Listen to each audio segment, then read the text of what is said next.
I'm Metta Spencer, and today we're going to talk about AIDS in Africa. And we're going to talk with a very special person, a very dear friend of mine, Ann Swidler, whom I have known since the days when she and I occupied an office together that belonged to Seymour Martin Lipset at Harvard. Right. Back in the 60s, in fact. Ann is retiring, or soon to be retiring, professor of sociology at Berkeley, University of California, Berkeley. But she's spending an awful lot of time these years in Malawi, where she specializes in culture, and her interest is in the connection between culture and disease, especially, of course, AIDS. So, hi, Ann.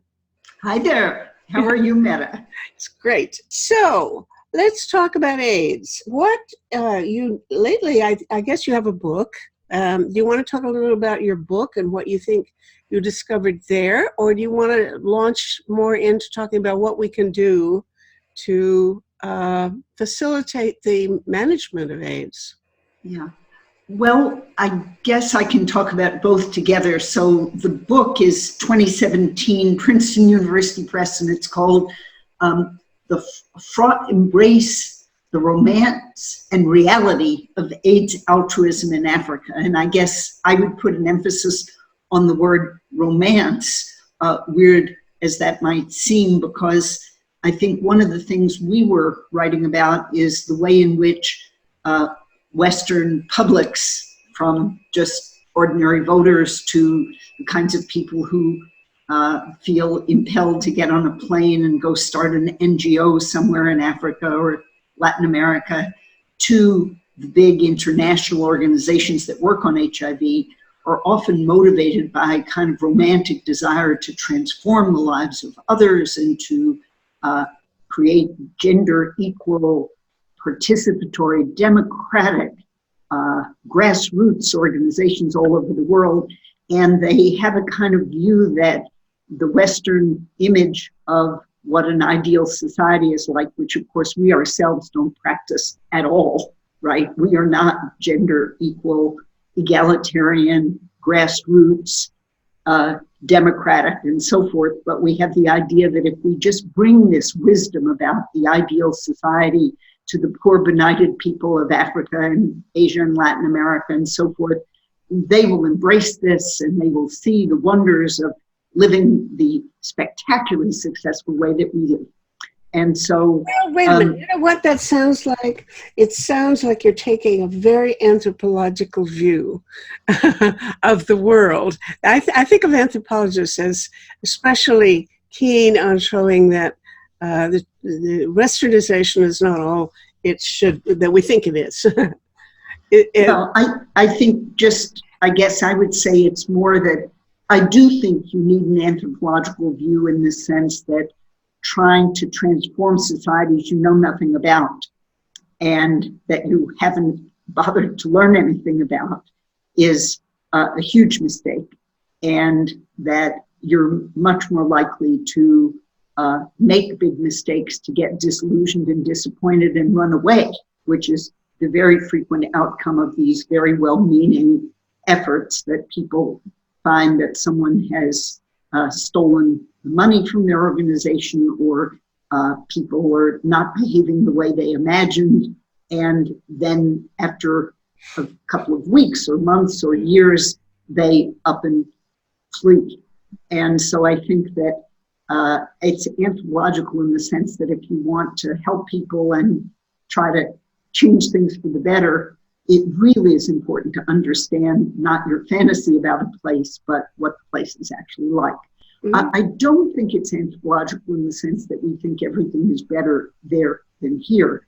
That's certainly not true. I guess I would summarize my views based exclusively on African research, although not just in Malawi. Malawi is, if you want the way of identifying it for your listeners, it's the very peaceful, largely, I won't say English speaking because there are many, many local languages and most people speak those, but educated people speak English. It was a British protectorate, and it is democratic, horrendously corrupt, and amazingly peaceful. So it's well, that corruption in this case goes with democracy and peace. yes, and newspapers that constantly expose the corruption every single day. So there are stories about teachers' salaries not being paid because some higher up has stolen the money, about teachers who were promised housing not getting the housing, about health workers who haven't been paid, about the most recent scandal was about some bureaucrat who bought some vast number of tractors and then gave them away to his friends. And these things are exposed constantly, and the current corrupt regime was reelected in Malawi's last election. But yes, it is very, very corrupt at the top, and the people are incredibly kind and generous and hardworking and deeply religious throughout this society. So it's a very pleasant place to be. Satisfied with their country? If you say it's a highly democratic country and they don't vote the rascals out, why is there a gap there? You would think that there would be an uproar if there's that much corruption. You would. Real democracy. And all I can say is that I think it's a combination of every party seems to be dominated by scoundrels. And so people don't know where to turn. They understand that it's a very corrupt system, and that is that the government is very corrupt. And there's also corruption at a lot of petty levels as well, I would say. But anyway, it's a combination of that with ethnicity and region, which is correlated with ethnicity. This is tribal kind of ethnicity. Tribal, yeah. You wouldn't necessarily call them tribes because they are quite spread out, so you would recognize them as language groups, I guess. Oh. Huh? 3 different languages? Many more than 3. Really? Yes. There's the Sena or even farther south. So I would say there are maybe 5 or 6 major languages, long way. So I mean, yes, there are 5 or 6 major mother tongues. Everyone who goes to school knows Chichewa. So in this generation, Chichewa is essentially a national language. It's the one taught in schools.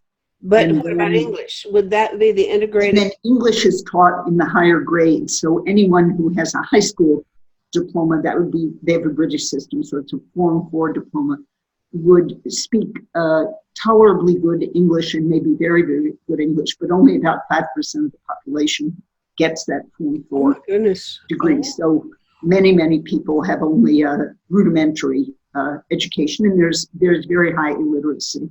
Okay. Malawi has almost no source of mineral wealth. It's a landlocked country. It's, I think, 7th poorest or 10th poorest or something in the world.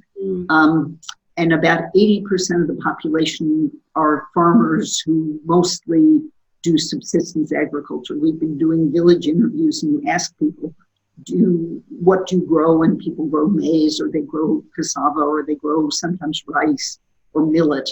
And then what else? And tomatoes and various vegetables, sometimes pigeon peas, which are like a black-eyed pea for us. And they're good. They fix nitrogen in the soil and so forth. Mm-hmm. But you ask, do you sell anything in the market? And they say, no, I grow only to feed my family, and the food doesn't last until the next harvest. So there are a couple of months in the winter where there's essentially hunger between the time they eat up the previous harvest and the time the new harvest becomes available. So it's just a very, very poor. Have high rates of AIDS. Yes, I think the HIV is about 10% of the adult population is HIV positive. I read someplace that 70% of the world's AIDS cases are in Africa. That sounds about right. Okay. In most places in the world, HIV is driven largely by intravenous drug use or same-sex sex among men. And it's relatively rare to have a sustained heterosexual epidemic. That is, you get heterosexual transmission when the partner of a man who has sex with men gets infected, whether that partner is a man or a woman. You get heterosexual transmission when the partner of a drug user, of an IV drug user, gets infected. But in African settings, you have sustained heterosexual transmission, meaning almost the entire epidemic, not 100%, since there are men who have sex with men. There are IV drug users in Africa as well. But Africa is unusual in the sense that the epidemic is almost entirely driven by heterosexual sex. Mm-hmm. Now, as I recall, when you were first going to Malawi, you were talking a lot about looking at the culture of sex as a major factor, but that didn't seem to be the leading feature in your book.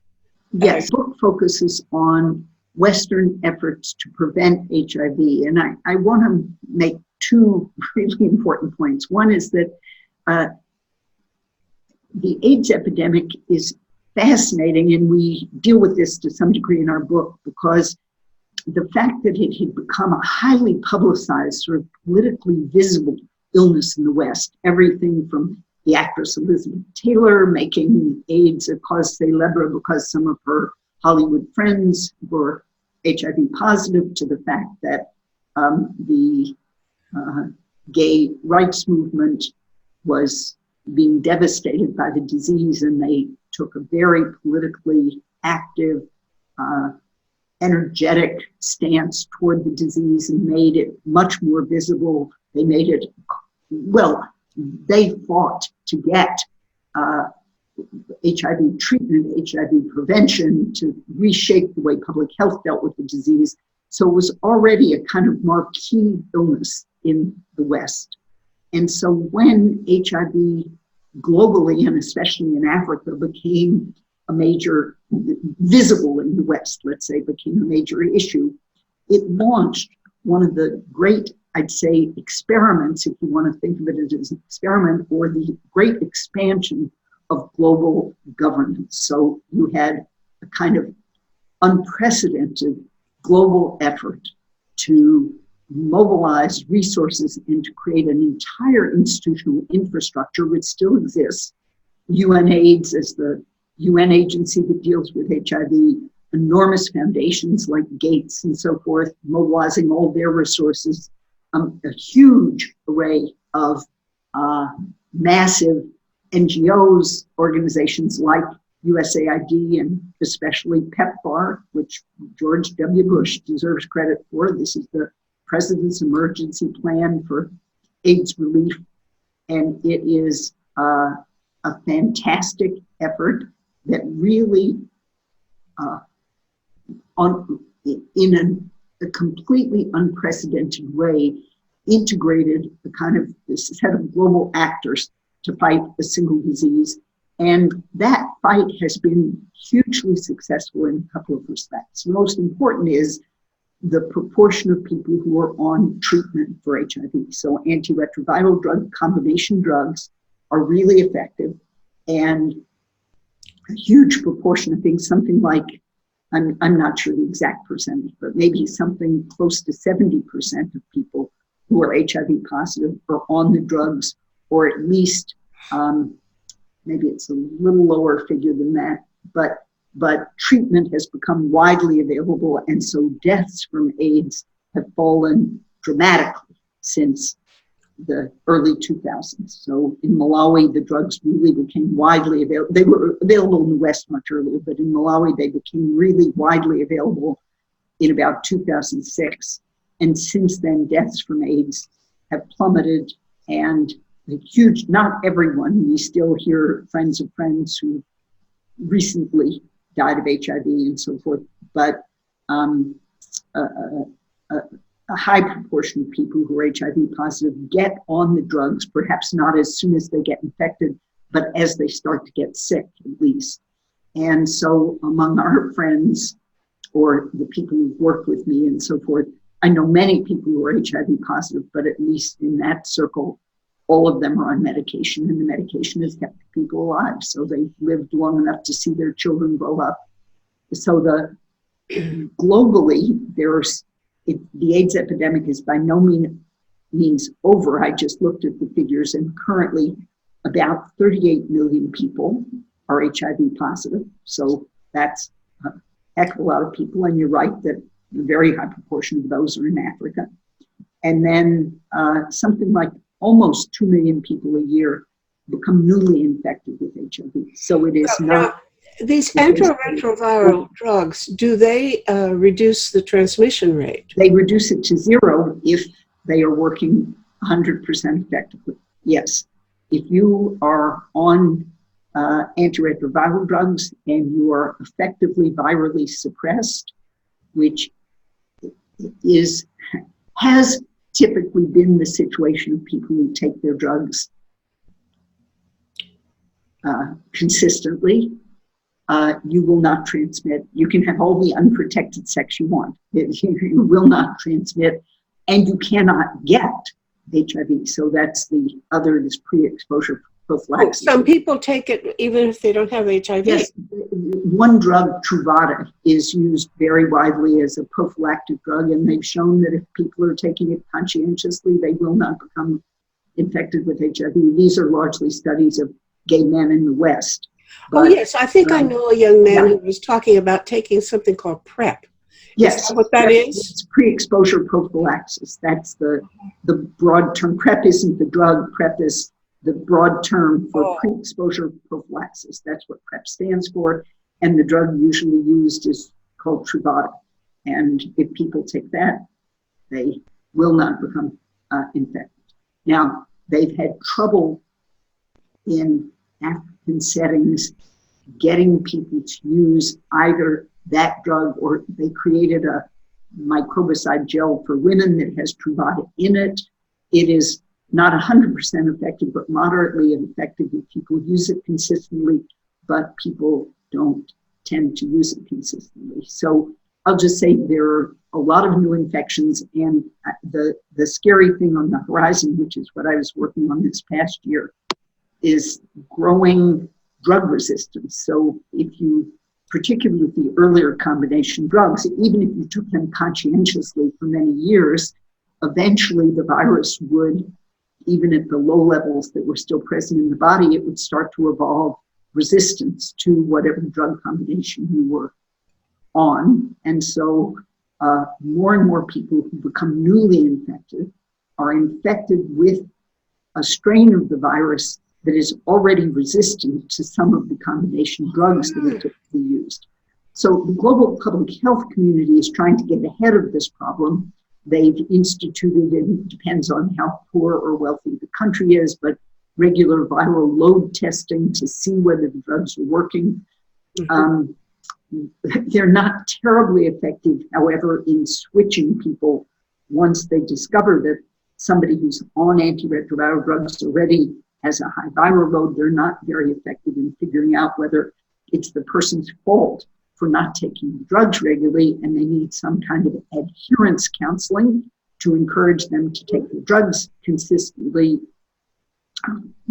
every day and at the same time of day and so on and so forth, or whether the problem is that they are infected with a strain of the virus that is resistant. Discovering whether things are drug resistant is a very expensive kind of test. You actually have to study the genetics of the virus. So almost no African countries have the lab equipment or the financing that would be required to know that. That's interesting, because I've interviewed one woman, Laura Kahn, who's interested in the antibiotic resistance, and the fact that animal transmission, using it in animal food and so on, is a reason for some of the problem. Is this antiretroviral thing, is that a kind of antibiotic? And does no? So there could be same kind of resistance can occur to other pharmaceuticals besides antibiotics, right? No, I know what you're saying about antibiotic drug resistance in animals, and I've been reading these terrible stories about the drug-resistant bacteria in pork and so forth. But antiretroviral drugs are not used at all in animals, and they really only work for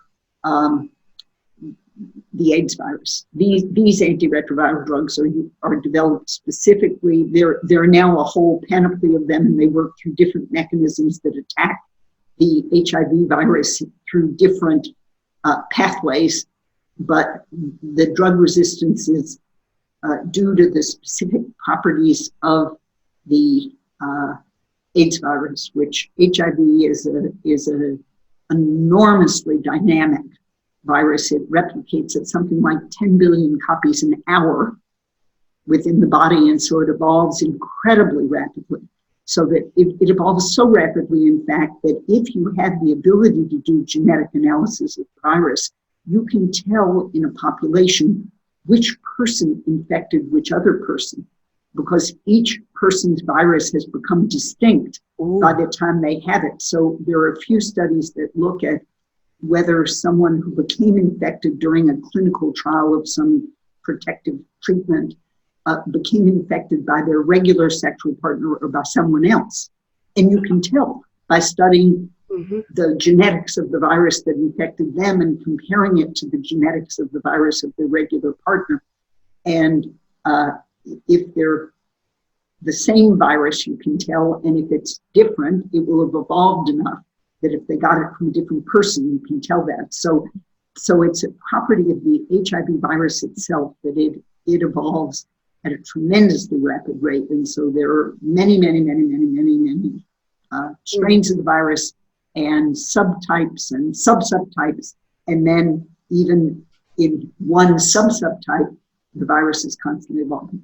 So that's why drugs. But then now, is there a danger that they will run out of new anti-retroviral drugs able to suppress the thing?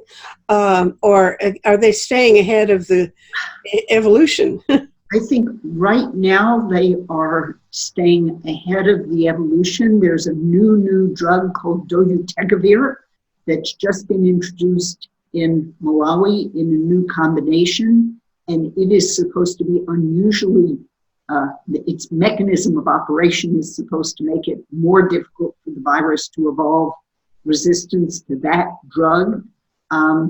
They don't know, since they give these drugs in a 3-drug combination. That was the breakthrough in HIV treatment, that because HIV evolved so rapidly, it turned out that sort of hitting it from 3 different sides at once was the only way to keep the virus suppressed for any considerable period of time. Using just one of the drugs from the beginning just didn't work, because the virus would find a way around it almost right away. But if you could knock down the whole population of drugs, so the evolution of the virus was slowed down enormously because there just weren't that many viruses in the system, you could suppress it for many years. So what they don't know, whether people who are already resistant to a couple of the other drugs in the dolutegravir combination drug will also manage to develop resistance to dolutegravir more quickly.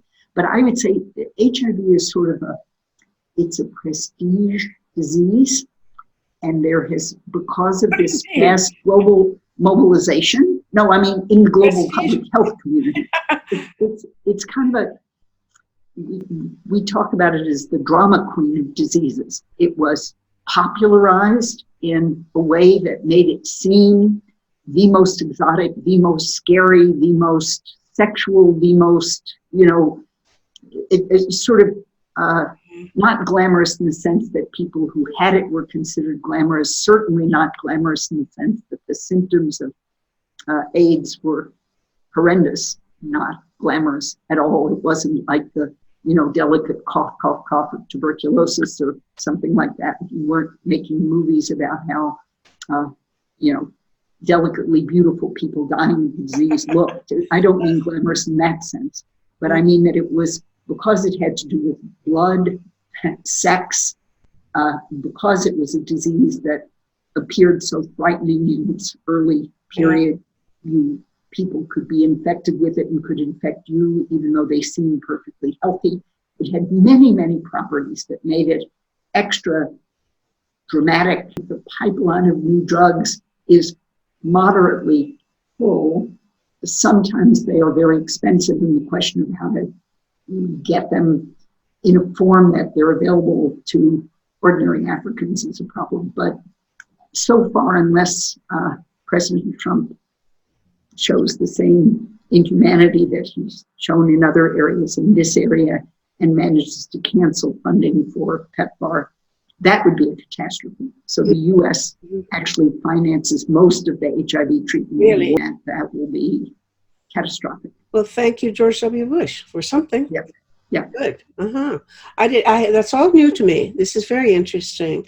Now, but I deflected you from your original talk about the book, which is more about, I gather, the challenges for Westerners who want to go and take care of people without, be more effective in teach them somehow to prevent HIV infection.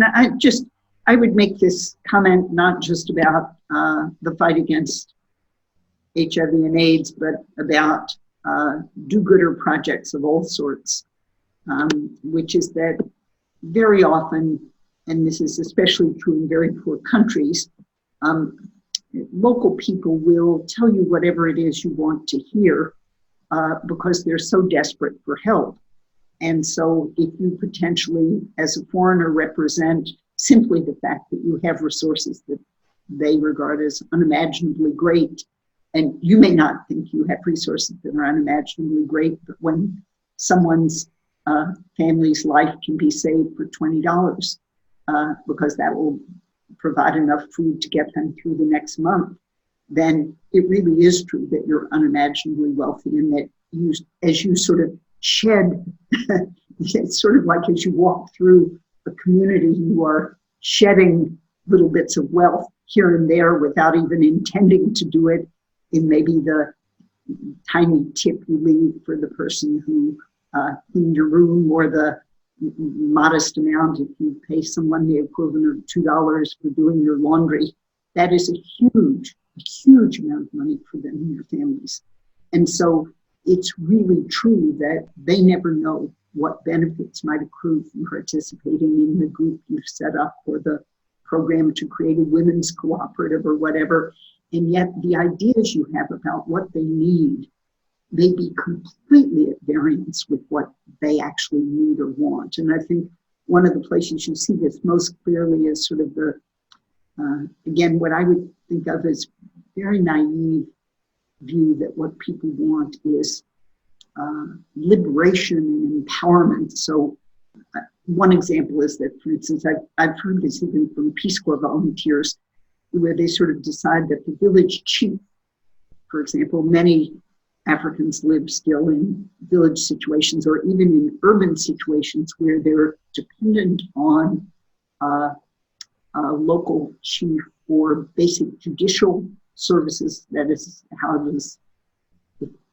I think I was telling you that I went recently to a chief's court in a village, and the issue was that an old woman's dog had killed and eaten a guy's goat. Well, that goat might be the only source of meat he had for himself and his family for the year, or perhaps the goat milk as well was an important source of food for the family. So how's he going to get restitution or even some assurance that this woman will pen up her dog in the future so it won't kill another of his few goats? And the answer is that the chief has to provide that protection. The chief's authority determines whose responsibility the death of the goat was, and determines whether there will be restitution or not. So we come in as Westerners and we say, it's totally undemocratic. Where do these chiefs come from? This is hereditary. They're almost all men. This isn't the democratic, gender egalitarian world. We should get rid of these chiefs. They're terrible. Well, get rid of them and replace them with what exactly? Mm-hmm. These are not societies that have what we take for granted, which is a rule of law state with some kind of regular, reasonably effective policing at the local level, mm-hmm. and an effective labor market that provides work for people who have, some kind of human capital, intelligence, drive, education, whatever the traits are that you think should be rewarded. And these are places with tiny formal economies. This is true across Africa, that almost all employment is informal. So you're selling newspapers on the street corner, you're selling airtime for telephones on the street corner, you're, again, the equivalent of shiny shoes, selling tiny bits of food. You buy a 5-liter jug of cooking oil and you divide it into tiny little envelopes that are about the size of a cigar, and you hang those up, and people buy just enough cooking oil for the one meal that they can afford, and you basically double the price, if you will, of the 5 liters that you bought. These are the ways that people actually support themselves in addition to agriculture. So the idea that you're going to come and you're going to give people, for instance, you're going to make sure girls and boys both go to school equally. You're going to teach people, I love this, there's a project to teach men and women to cook together, to make Malawian husbands more egalitarian. Now, the number of ways in which this doesn't make sense are so enormous, it's hard to know where to start. But I'll just say the vast problems of Malawian families are not that husbands don't cook with their wives, right? In fact, I think, I'll just stop there and say we bring images about the world that are related to our experience. And the romance part of this is that it's particularly the struggles that have meant the most to us in our own lives. So for a woman of my age, the women's movement and feminism more broadly have been the transformative experience of our generation. You mentioned the era in which you and I met, and that was an era in which, at the time you started graduate school or I started graduate school, the idea of women becoming professors was impossible. There were no women professors in the departments where you and I were trained, and at the time we started graduate school, it would have been a hopeless quest. By the time we finished our PhDs, it was possible for women to be hired in academia, and that was due to the women's movement. It all happened in the early 1970s, and we were the beneficiaries of that. So you can understand why we would want to bring that feminist, egalitarian, women's liberation sensibility to people all over the world. It was the transformative movement of our own lifetimes. But we misread the local context when we think that that's going to be the transformative experience of others' lifetimes, and that they need what was so great and so important for us. Okay. Are you engaged in trying to assess which innovations or cultural importations will work and which ones are going to fail for all of the reasons you've alluded to?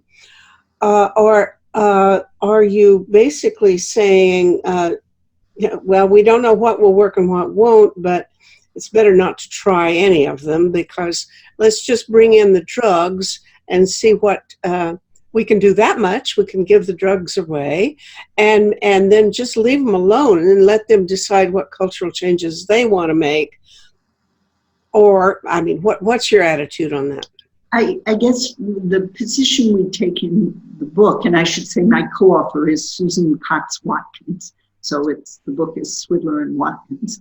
The position we take is that there are enormous areas in which help is valued and indeed necessary. I think almost all of the poor African countries depend heavily on foreign aid, and both the government-to-government transfers of resources and the kinds of resources that everyone from missionaries to do-gooder individuals bring, but that aspiring to more modest, concrete forms of help rather than transforming the lives of others. So I think Susan and I both have our teeth put on edge by the idea that you're going to, quote, empower other people.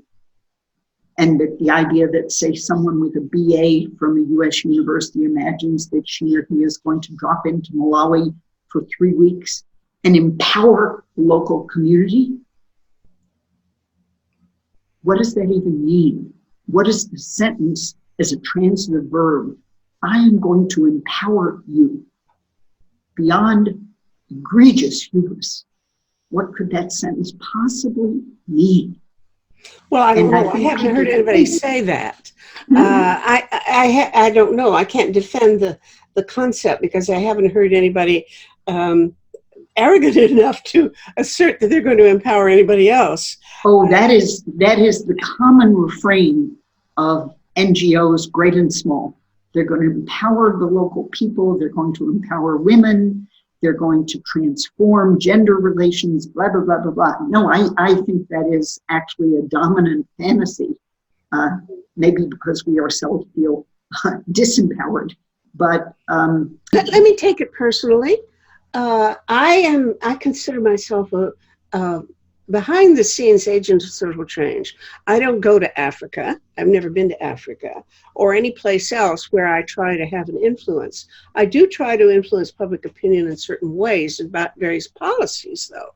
And I try in this project, Save the World, to find that look at the way some of the major threats of humankind are interdependent, and how if we can find some leverage into the system and change particular things in a sequence, in a particular order, this is going to have more effect than if we just randomly or separately address these 6 global threats as if they were independent of each other.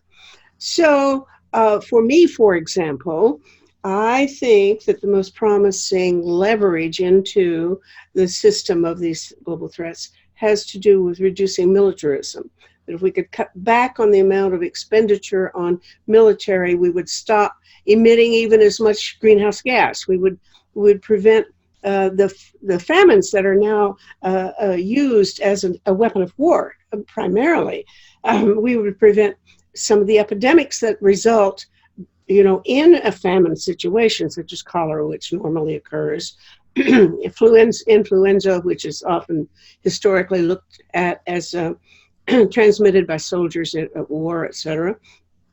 A number of different ways. There's a connection between militarism and the use of nuclear power, because you generate plutonium as a fuel for nuclear weapons from every reactor in the world. There's a connection with cyber attacks. In fact, they're almost equivalent, the notion of cyber attacks and war. They're so interdependent. So all of these things are interdependent, but the key insert is militarism. So I am a propagandist and evangelist for anti-militarism. Therefore, I am out there trying to persuade people that we need to cut back on militarism, replace it with other means of dispute resolution or protection through, say, United Nations peacekeepers or some other similar kind of military institution, which would allow us to get rid of weaponry run by national governments and so on. Now, I take it personally because if I'm an evangelist trying to change the world by reducing militarism, which is one of the many things we could do, but my priority, am I a bad person? Is it wrong to say, no, here's a policy which even in, I don't know, Africa, but even African countries would be better off if they transformed some of their military orientation to other uses, social purposes. You might be right. I think again, if you take a country like Malawi, its military is tiny. It doesn't, there haven't been many, there are many civil wars and many wars that have to do with predation from one community into another. So especially if you look at Eastern Congo, where Rwanda on the one hand and Uganda on the other, and then various forces within Congo itself want to exploit the enormous mineral resources, gold, diamonds, coltan, you name it, in Eastern Congo, and they are there massacring local populations in order to maintain direct access. That it's not a matter of they don't have to overthrow the government in Kinshasa in order to directly just send troops and miners and so forth into Eastern Congo, because the government in Kinshasa doesn't really control Eastern Congo. So you have I don't know if you call it military conflict, it's violent conflict on the ground of both regular, the Rwandan army and the Ugandan army, and irregular groups who are warlords who want to control directly territory. There I would say, and maybe this is my diagnosis of the global situation, what you have is a lack of effective governance. So again, we in the West tend to take government for granted. We've got all too powerful governments, at least in our view. And the problem is, do they choose to build huge militaries, spend their budgets on military equipment, and then fight occasional massive, extremely dangerous wars in many parts of the world? And it isn't just in Africa.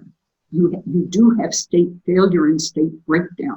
So I think the problem of essentially the inability of Brazil to govern Sao Paulo, where drug gangs have basically become the dominant governance system. The problems in Colombia, Honduras, and Central America, where the real problem is that there is no central government that can effectively provide local peace and local social order.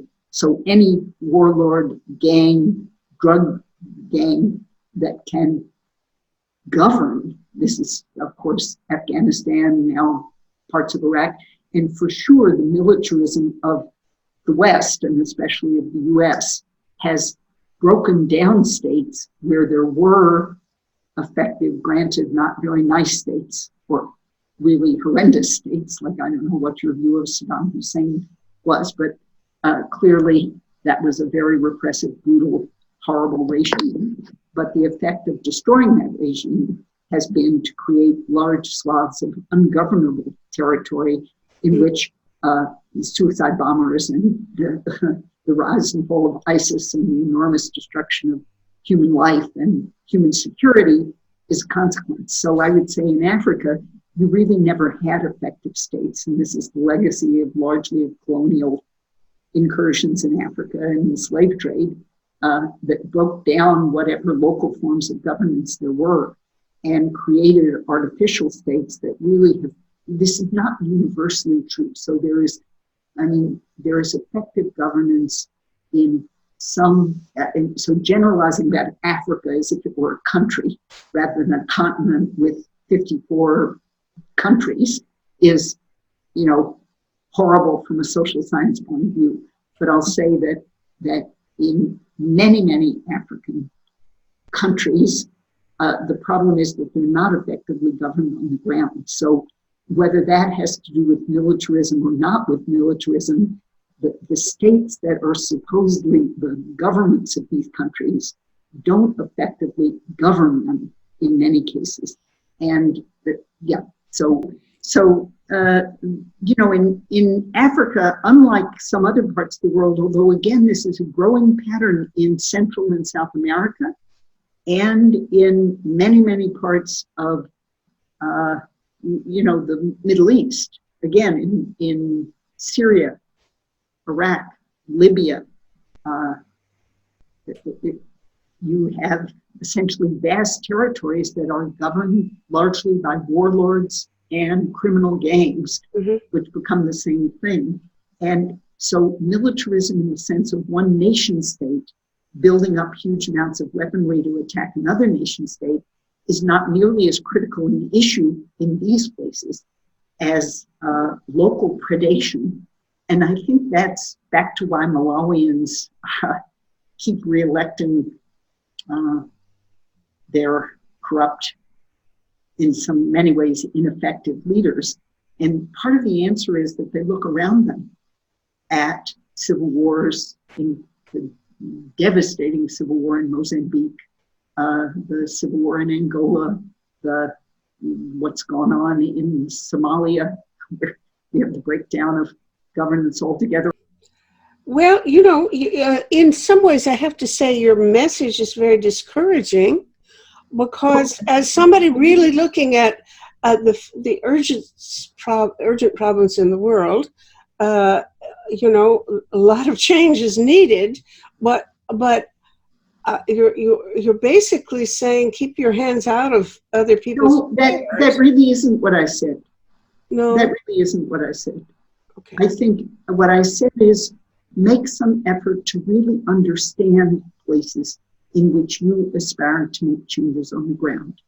And if you go in with no understanding of anything except your own ideals and your own vision, and no interest in or understanding of the local place and how it operates and what its challenges are and what local people care about and what they actually need. So, for example, let me just give you one of the bottom line points that we make in our book, which is in Malawi, but throughout most of Southern Africa, the dominant pattern of social organization is what we would call patron-client ties. Okay. Or we sometimes call these ties unequal interdependence. And that is that anyone you meet is trying to support and take care of his or her younger siblings who need money for schooling, who need maybe there are also grandparents who might need food and so forth. Parents who, if you are successful, your aspiration in life would be to build your parents a house. So you and your siblings might collectively get together and build a house for them as sort of a sign that you yourselves had finally arrived. And I was explaining this to a young American physician who'd come to Malawi, and she and I happened to be on the same plane going back. And we had a mutual friend, and I was describing how he had discovered that his father had not only fathered himself and his 3 siblings, but that there were 4 other unacknowledged siblings from affairs the father had had during the marriage. And he went through a long process of being skeptical that these 4 other people really were his siblings. And then he discovered that they were really his siblings. And the first thing he did was call them and say, can I pay your school fees? Because being a person who could support your kin is the most morally important, morally rewarding thing that you could possibly do. And she was shocked the way you are. Like, what? He wanted to pay the school fees of these illegitimate siblings he had never met. He's a guy who's about 40, let's say. And so we were going through the customs line at the airport, the visa line. And I said, look, this is everywhere. So the guy who was stamping our passports, I said, do you mind if I ask you a personal question? He said, no. I said, how many children are you paying school fees for who aren't your own children? He said, oh, well, I'm paying for my sister's 3 children and my brother's 2 children and this and that. Just random. I knew. Why? Because he's actually employed. He has a salary. He has an income. And so he uses his income not only to support his own children, but to support a vast number of other children. I know a woman who's a single parent, and she has, I'll say, up until last year, she had only 1 child. She's adopted a 2nd child.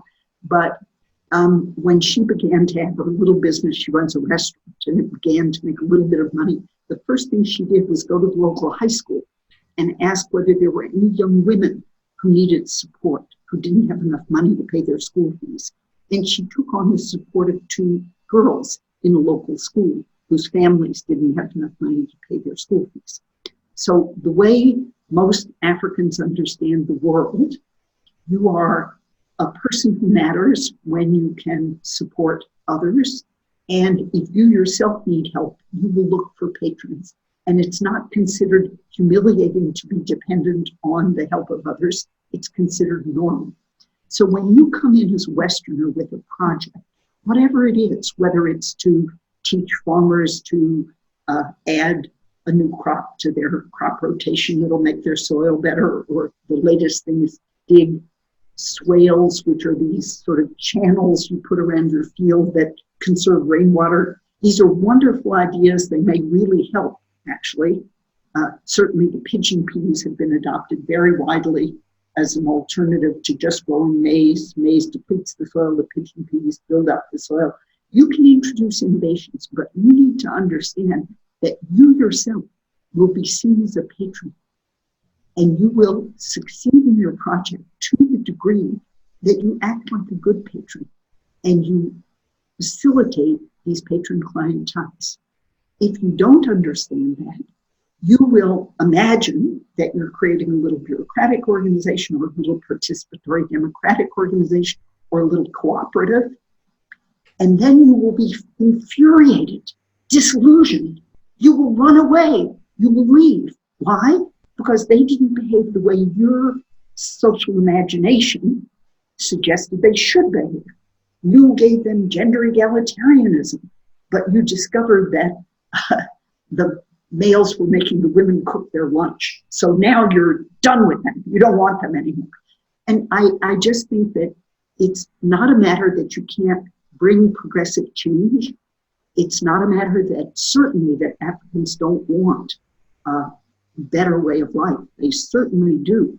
But it's, if you don't understand and have no interest in the way they actually live and the social organizations that do work for them, the local patterns that are effective, you can't be effective in trying to change things. Okay. I certainly hear you. And you're obviously right. Now, you know, in 30 words or less, how do you cure AIDS in Africa? What are the really promising proposals on offer or being provided? So here, the global public health community, I think, has really been enormously adaptive and creative. So the current theory, which I think has a couple of big problems, but the current theory is that if you can get everyone on anti-retroviral drugs right away, as soon as they're infected, and if they will stay on those drugs for life once they are infected and take them conscientiously, and if the global public health community will produce drug innovations as needed, which I think they are prepared to try to do, you could end AIDS. So the current thinking is you could end AIDS by 2030. That's the slogan. And the slogan is 90-90-90. So if you're studying the AIDS pandemic, you want to learn this phrase 90-90-90. And the ideal is that 90% of people who are infected should know their status, that is, they have to be tested. Of those, 90% should be on antiretroviral drugs. And of those who are on antiretroviral drugs, 90% should be fully virally suppressed. That is, the drug should be working. It has not been attained, and I think there are real barriers. So the problem we were working on this summer is failure to deal effectively with people who aren't virally suppressed. So how quickly do you switch those people to a new line of drugs? Do you listen to them when they say, no, I am taking my drugs? And here you have to understand local social organization. For example, the degree to which people with better education look down on and in some ways have contempt for poor villagers. So when the poor villager says, no, I take my drugs every day, you say, always at the same time. And the poor villager says, yes, always at the same time. And then the educated clinician says, really? Show me your watch. Do you have a watch? And of course, the person doesn't have a watch. Of course, the person takes the drugs at approximately the same time every day, which is fine. But the clinician wants to make it the fault of the poor villager. So there are lots of problems at the level of social relationships and the way problems are understood at the local level. There is a big disparity between the way women get on treatment and the way men do, but it's the reverse of what we expect to see, which is that women typically do get on treatment, partly because there is very, very good prevention of mother-to-child transmission. So pregnant women are basically forced to be tested for HIV, and then they are convinced very aggressively that they must take antiretroviral drugs to protect their child, and they must continue to take them after the child is born so they don't transmit the virus through breastfeeding. So rates of transmission to newborns have been pushed way down. The West sees, it's horrible to say this, but they see infants or unborn children as, quote, innocent. And so the efforts in that arena have been far disproportionate to the efforts to save adults who are presumably somehow guilty or responsible for their illness. But anyway, that has meant that women are much more likely to be on treatment than men are. And I have a friend who studies this. The HIV clinics have come to be seen as women's spaces where men don't go and don't feel comfortable going, where men would feel embarrassed to go. So there's a whole agenda there in terms of incorporating men more effectively into treatment and getting men to feel that there are male spaces where they can go and be treated and not feel stigmatized or humiliated or that they're being like women. And so I think there are numerous challenges, but how about doing things like installing a barbershop in yes, exactly. Mm-hmm. And so there are creative attempts to develop just such ideas. The idea of a barbershop where you might go for testing and treatment while you were getting your head shaved. That's actually, I think I'll take that and run with it. But I would say that the way to end the AIDS epidemic probably is, it doesn't look like there's going to be a cure for HIV. I don't think anyone is going to completely alter the sexual behavior of Africans. I think that's unrealistic. And I do think treatment is the best prevention. So the way to not transmit HIV is to be on treatment and to have that treatment be effective. Okay, and your study of the culture has not yielded any recommendations about cultural change as a likely source of prevention. I think that is really based on the amazingly weird culture of the West, where we have a basically puritanical view of sex, and however much we more lately think that it's great to have many orgasms and to have lots of sexual experience, we basically think that at some deep level there's a sort of Victorian assumption that women don't really want sex and it's only aggressive men who force women into sexual relationships and so forth. And nothing could be further from the African understanding of sexuality. So if you want to go back to the deep sociology of this, the African continent was always underpopulated. There was much, much more land and not enough people. And so there's a phrase in the anthropology of Africa called wealth in people. That's in some ways what the guy who wants to support the school fees of children not his own is doing. He's building up his wealth in people. He's acquiring more dependence. That's what chiefs do when they try to be good chiefs and keep their villagers from moving away. And this was the historical pattern of political rule in African societies, that there was a center that was both symbolically powerful, that had ritual functions, that sort of condensed the sacred meanings of the culture into an intense center around some chiefdom or some kingdom. And then the authority of that center would diffuse as you went farther away from that center.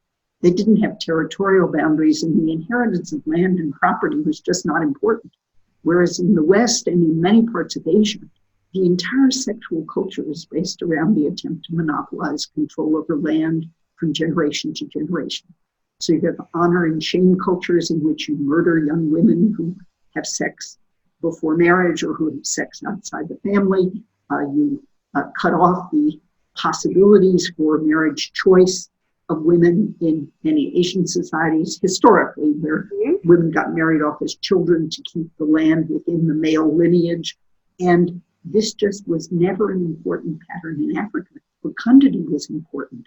Generating more people was important. And so the idea that we are going to somehow import Western understandings and experiences of sexuality into African societies and obliterate their historical patterns of sexual experience, which are, if you ask me, have many advantages over ours. It's a crazy aspiration, and I don't think that's necessary or realistic. Time's up. It's been wonderful. I wish we could talk for another 2 hours. It was great talking to you. It's wonderful. I'll send you links and stuff later. But at any rate, I thank you and Carry on. I hope Okay. you're coming back next year, right? Yes. Yes. Okay. This conversation is one of the weekly series Talk About Saving the World, produced by Peace Magazine and Project Save the World. Please visit our website at tosavetheworld.ca, where you can sign the Platform for Survival, a list of 25 public policy proposals that, if enacted, would greatly reduce the risk of 6 global threats to humankind. Come back next week for another discussion of a serious global issue.